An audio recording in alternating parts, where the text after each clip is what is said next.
رمضان المبارک کا بھی آخری عشرے میں لوگ اعتکاف وغیرہ کی طرف ان کا رجحان ہوتا ہے، تو ایک ایز اے معتکف اس کو کیا کیا احتیاطیں کرنی چاہیے، کیا کیا ایسی عبادتیں کریں جس کے اوپر اس کو زیادہ ثواب ملے؟ مسجد کے اندر جب ہم آئے ہیں تو مقصد یہ ہے کہ عبادت زیادہ سے زیادہ کریں. فقط 10 دن کے لیے اپنے آپ کو بند کر لینے کا نام اعتکاف نہیں ہے، بلکہ در حقیقت رب تعالیٰ کی بارگاہ میں حاضر ہو کر انسان زیادہ سے زیادہ عبادت کرے، مناجات کرے، استغفار کرے، رب کی بارگاہ میں گڑ گڑا کر جو ہے وہ مغفرت مانگے، جہنم سے آزادی کا پروانہ جو ہے وہ طلب کرے.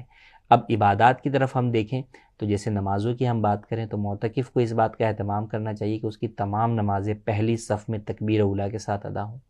ورنہ ایسا ہوتا ہے کہ مسجد کے اندر آنے کے باوجود بھی کئی لوگ جو ہے وہ وضو کے اندر اس قدر تاخیر کر دیتے ہیں کہ جو گھروں سے آنے والے نمازی ہیں وہ تو پہلی صف کے اندر کھڑے ہیں، معتکف صاحب آخری صف کے اندر جو ہے وہ کھڑے ہیں.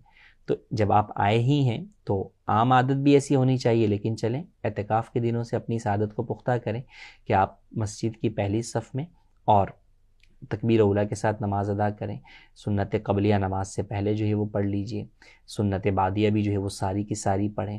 پھر جن افراد کے اوپر قضا نمازیں ہیں تو وہ سنن غیر موقدہ اور نوافل کی جگہ پر، اور اس کے علاوہ بھی رات میں جو بھی عبادات ہیں ان تمام کی جگہ پر اپنی قضاء عمری جو ہے وہ ادا کریں. 3 مکروہ اوقات ہیں: طلوع آفتاب سے لے کے 20 منٹ بعد تک، زاویہ کبریٰ جسے عوام زوال کا وقت کہتے ہیں، اور غروب آفتاب سے 20 منٹ پہلے سے لے کے غروب آفتاب تک. ان 3 اوقات کے علاوہ آپ کسی بھی وقت قضاء عمری ادا کر سکتے ہیں. تو لہٰذا جس پر بھی قضاء عمری ہے اس کی ساری مصروفیات صرف قضاء عمری ہی ہونی چاہیے کہ وہ ہر وقت اپنی قضاء عمری ہی جو ہے وہ ادا کرے، کیونکہ اب اس کے پاس اور کوئی یہاں پر کام ہی نہیں ہے.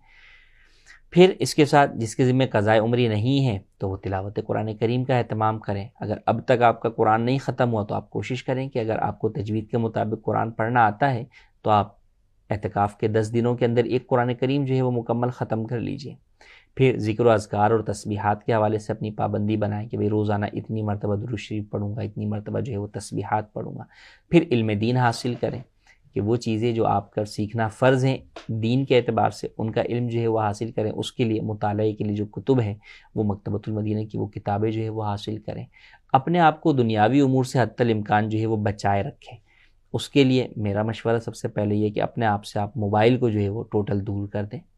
آپ کے دوست احباب بھی آئیں تو ان کے بھی موبائل کے ذریعے سے آپ کسی سے کنیکٹ نہ ہوں کہ آپ اپنے موبائل تو گھر پہ رکھ دیا لیکن دوست کے موبائل پہ سوشل میڈیا چل رہا ہے، تو پھر فائدہ نہیں ہوگا.